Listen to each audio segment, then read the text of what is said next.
And Larson. And welcome to Going In Raw's End of Year Report Cards. Yeah, man. It's that time of the year, Larson. Where we do a bunch of work in advance in hopes of getting a couple days off during the holidays. So we just do a bunch of recap stuff. Oh, well, no, I meant that time of the year where we get out our red pen and we dole out some grades. We haven't actually done this before, but I really, really love this idea. I think you came up with it, so good job on that one.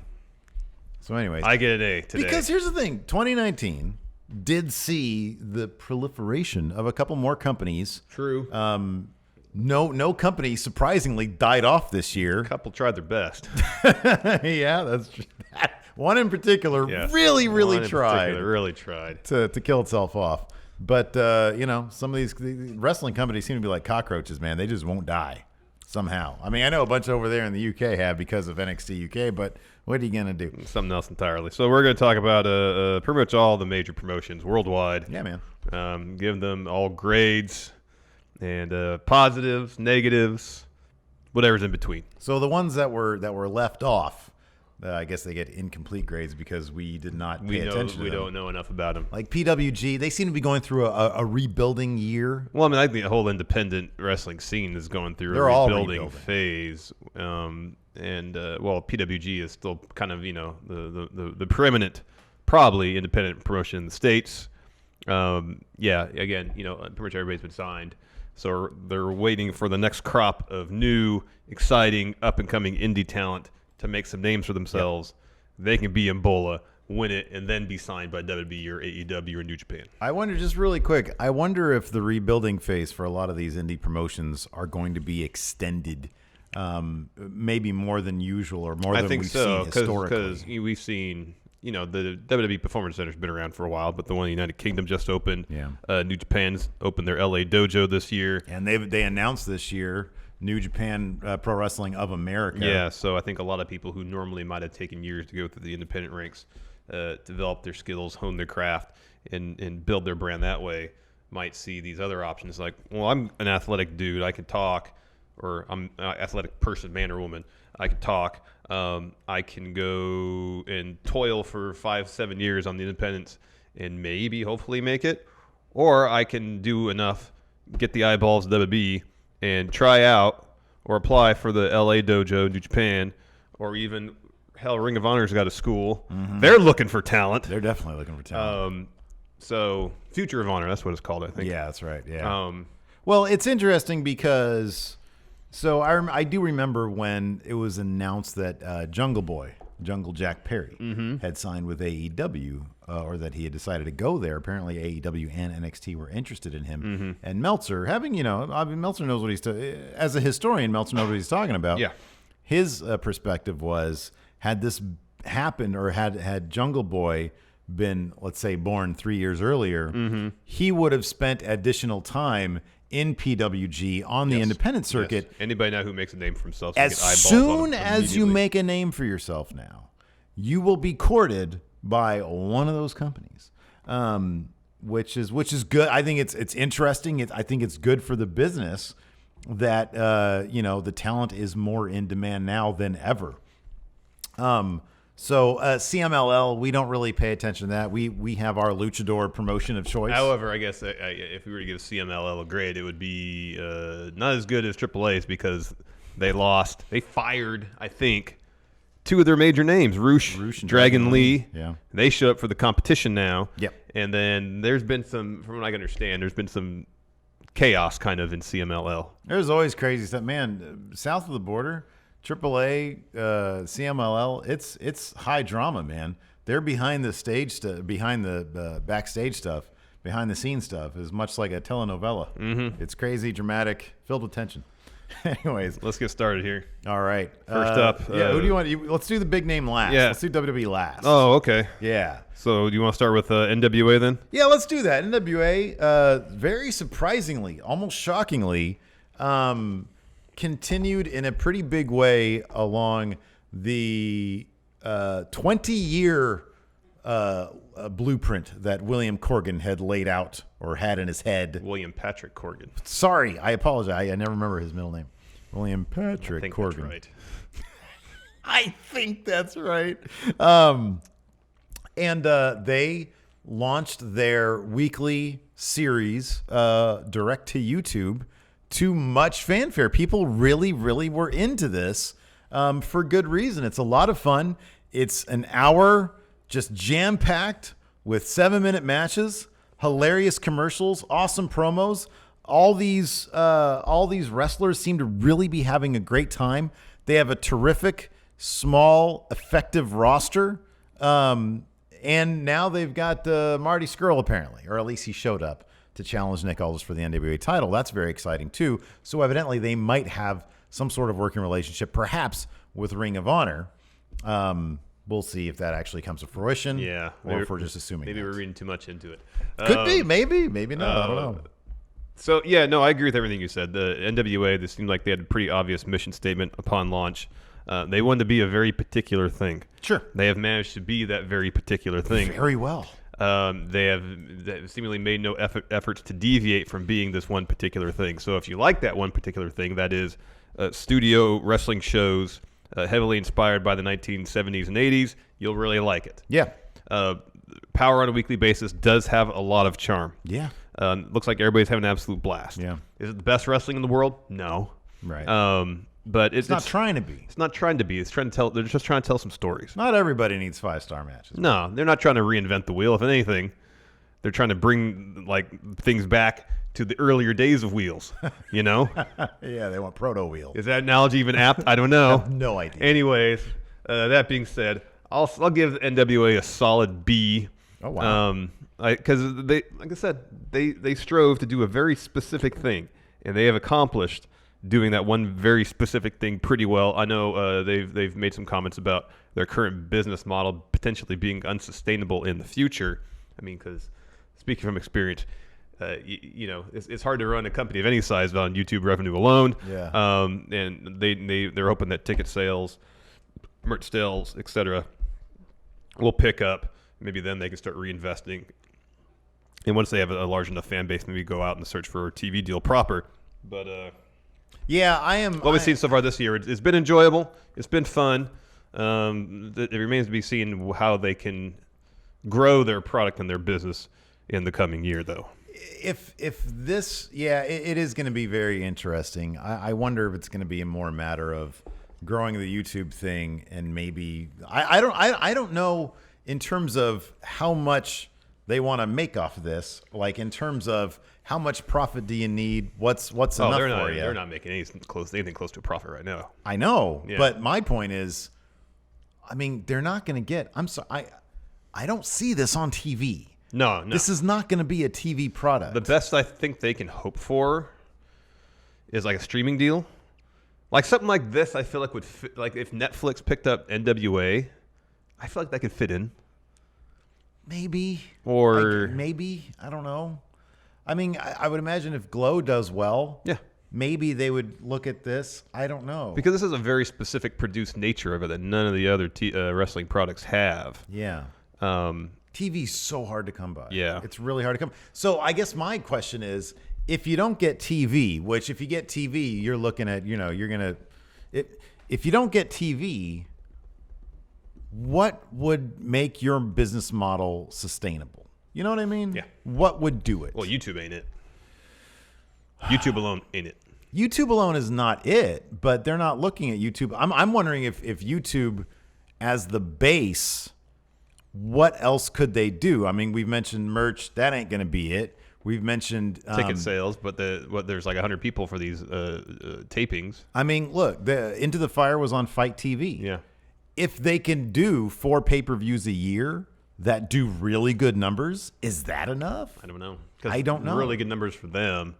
It still isn't a huge, like what an AEW pay-per-view, they got like 100,000 buys. If NWA could do, I mean, you're probably looking at a quarter of that. yeah, at best, Mm-hmm. right? So I don't know. I don't know. At $20 a pop.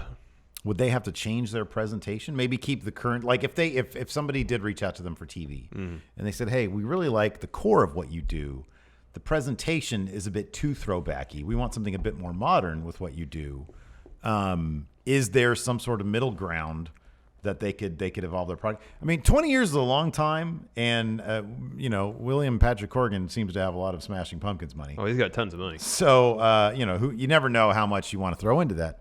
But I don't know. I don't know what their goal. I don't know if their goal is to be $1 billion company. No, I doubt it. Or if their goal is to just make money. I would hope at least the culmination of this 20-year plan would be to make NWA self-sufficient. Yeah. And that doesn't necessarily mean turning a huge profit. Yeah. That just means he's not losing money on it. I am curious, how much it costs to produce. Oh, it can't be cheap. How much they it can't. It's not going to be that expensive. Well, it's not going to be super duper expensive, but I mean, you got to rent the studio space, you got to do the ring, you got to get all those cameras. Well, yeah. The sets, that all cost. And they've got good names. They've got good names. Yeah, that all adds up. So yeah. So I don't know. I gave them your final grade for NWA it was a B. Yeah, was a B. I went with A-. I think that coming from nothing and getting the names that they got and making Nick Aldis into a thing, and just the buzz that they had. Now, because for my thing is an A-, you're not perfect. No. You're not going overboard. You're not exceeding expectations or exceeding, you're not doing 110%. You're not perfect, but man, you're actually doing pretty darn good. Mm-hmm. So I gave them an A- because they really did capture some sort of zeitgeist, especially in their first couple weeks. They stumbled a little bit with the Cornette thing. But I mean, that was in the long view, that's going to be a minor thing. And they picked up a terrific name with Stu Bennett. So I gave him an A-. I'm like, man, you were literally nothing last year. Yeah, they were. And now you are a name that Marty Scurll is coming to do something. So I don't know. That's kind of a big deal. Gave him an A-. I probably would give him a B- without the Marty thing, because that shows promise and that they have maybe have an ability to draw major names, even if just for one match. That's a big deal. It is a huge deal. Yeah, Ring of Honor, man. Big working relationship there. Again, I might be reading too much into it. Who you want to go over next? Let's go Impact. We can just kind of do these in reverse order, how we have them, except for the last one. I Sure, think I want to do that one last. Yeah, absolutely. Impact. So it's been an up and down year for the folks at Impact and Anthem. Some good, some bad, some in between. They had some issues with people watching their show for a good majority of the year. They were on the Pursuit channel, which a lot of people don't have. So if you want to watch them, you had to watch it on Twitch. Yeah. And then since they couldn't score themselves a TV deal, their parent company, Anthem, decided to buy a network, Access. So they bought Access from Mark Cuban and his business partners. Which I am really curious. Well, we've heard... But I don't have Access either, so I still can't watch it. No, I don't know anybody that I mean, maybe on the East Coast they have it. Maybe. I mean, I've heard that, or Meltzer, I think, in the newsletter has said that there is some indication anecdotally that New Japan was getting around 200,000 for their program. Yeah. You could assume Impact would probably do around the same number. Well, the thing with New Japan, and granted, it's more of it's probably more of an issue now than it was back when they first started airing content on there. It was all tape delayed. Yeah, sure. Sometimes by months. Second run stuff. They weren't airing live stuff. So I mean, this is stuff you can find Best of Wrestle Kingdom. Yeah, on New Japan World live. But if you want to dole out, which is a great value, by the way, $10 for New Japan World, and you're cool waiting, you can watch it on Access. Anyway, we're getting away from the conversation. So there was that, and then of course there's a whole Killer Cross thing where he was very vocal about his displeasure with the contract he signed. Says he wasn't making enough money. Both he and Scarlett Bordeaux. She was released from her deal. She went to NXT. Yeah. Whereas he's still under contract. Yeah. But hey, he just joined AAA's Los Ingobernables with Roosh, Bestia Del Ring, and LA Park, and Conan. Yeah, big deal. Big deal. Man, I'll tell you what, AAA. But I mean, look, every business has employees who don't want to be there. Yeah. I mean, every single one of these promotions does, except for maybe NWA. So, I mean, the Killer Cross thing, I think with the Killer Cross thing, it wasn't necessarily that, because look, the guy signed a deal. He signed a contract. It was some dirty laundry that was being aired publicly. It's never a good look, but it is what it is. There are a couple of silly goofs. Like there was that one a couple months ago when they were live streaming one of their shows using like Josh Matthews' iPhone, and he was caught on camera saying, "Hey, we need to find somebody else's phone because I need mine." And again, these days, these things can do amazing things. Yeah, but was that a common thing they would do, or is that a situation where it wasn't like they were filming TV? It was like I think it was more like a house show that they were filming. Yeah, whatever then. But it was being live streamed. Still, it's kind of it was pretty. It's kind of a goofy thing, you know. It is kind of a goofy thing, but nonetheless, I mean, it wasn't a big deal. You know, there technical difficulties happen, or if there's a situation where there's this like some added value content they're putting up for people to watch. Yeah. And like, okay, it costs $100,000 to bring a full production truck to do the show, or we can just use somebody's phone. These things really do great things, they man. do, I'm telling you. But then if you look at the positives, they have a great Impact. They have one of the best women's divisions in all of wrestling. They have one of the best rosters in all of wrestling. They really do. I mean, it's like, I don't know. It's a really good roster. It's a terrific roster. They're creative. I don't watch a lot of Impact, but whenever I catch wind of stuff You're they're just talking doing, about that little video clip with RVD and Brian Cage. As much as I would love for that to be the sole thing that I'm talking about, I am not. That was really good. But this long-term feud between Sami Callihan and Tessa Blanchard, which is probably going to land her the world title in a very meaningful way because they didn't do it too soon. They could have pulled the trigger on this any number of times, and people were kind of upset that they didn't. And Sami Callihan ended up winning off of Brian Cage. Yep. There's some good names there. There's some really good creative. They got some cross-promotion stuff going with AAA. Yeah. And people generally besides Killer Cross, they like working there. Too. Like a lot of these people are very vocal about being very happy with Callahan. Impact. Very vocal about wanting Ethan Page is a big cheerleader of theirs. Jordan Grace is a big cheerleader. Wanting to help make Impact, like the stigma of TNA Impact that has lasted for 15 years, seemingly, nearly since the company's creation. Yeah. You got a lot of really young, great talent who is working to try to rid the company of that. Yeah. And it's an uphill battle. And to sign on with this company with the goal of doing that is admirable, you know, because it's not easy to do. Yeah. I mean, still in my mind, you know, the stigma of Impact is pretty much ingrained in my mind. Yeah, I think for a lot of people, myself included, I don't see that anymore. I see them for what they are today, a company that whose creative can be, and I'm not going to use this necessarily as a positive, but by and large, it is a positive. A bit on the cutting edge. I mean, they were the only company to sign Joey Ryan. You know, I'm sure he would have loved to have gone to AEW. No, he turned him down. Yeah, because they're not going to let him do the penis thing. Yeah. Tony Khan apparently didn't like the penis stuff. That's weird. And that's like his thing, and people love it, but you're not going to do that on TNT. That's one good thing about being on Access. They can kind of do what they want. Kind of. You know? And like, you know, it helps that the parent company owns the network. Yeah, I know, exactly. And you got RVD there, you know, basically having sex next to a production meeting. Yeah, his character is Orgy Man. Yeah. I mean, that's all really fun stuff. They have that Wrestler's Court segment. It was fun, Tommy yeah. Dreamer's there. People seem to like it. It's a lot of fun, and they don't take themselves too seriously, but then they do have that Sami Callihan stuff, which is compelling stuff. So I gave them simply because... You look at where they were a year ago, 2 years ago especially. Yeah. And they've managed to climb out of a pretty deep hole. Ring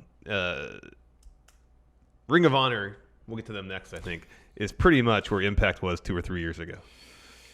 A little bit further back from that. It seemed like they're on the verge. I mean, Impact more so. Seemed like they're on the verge of potentially going out of business. Yeah. I understand Ring of Honor has a multimedia broadcasting giant behind them. Yeah. Nonetheless, Yeah. it's not looking great for them. We'll get to that more later. Impact, it seemed like they could fold at any moment. It would not have been surprising. They've come back from that. People take them seriously now, which was not the case a matter of 3-4 years ago. So I gave them a B-. Okay, I gave them a solid B because they did come back from a lot. And the only thing, honestly, for me, one of the only things, and it's funny because you mentioned the TNA stigma, and I don't have that necessarily, except for the one caveat of what you just mentioned. I still get the feeling that I wouldn't be surprised if tomorrow was announced they were out of business. And I want that to be gone. I want that idea to be gone. And if I get the sense, because as a wrestling fan, and this is a wrestling fan, but it's also as a person who conducts this as a business, with so many hours in the day to watch wrestling, do I want to commit to 2 more hours on a Tuesday night and watch something that could go out of business. And they haven't, and maybe I should look at the history of the fact that they haven't gone out of business. Yeah. But I always get the feeling that could happen. That's a possibility. No, it definitely is a thought that has to enter your mind. And it's a near miracle that Impact still exists. I agree.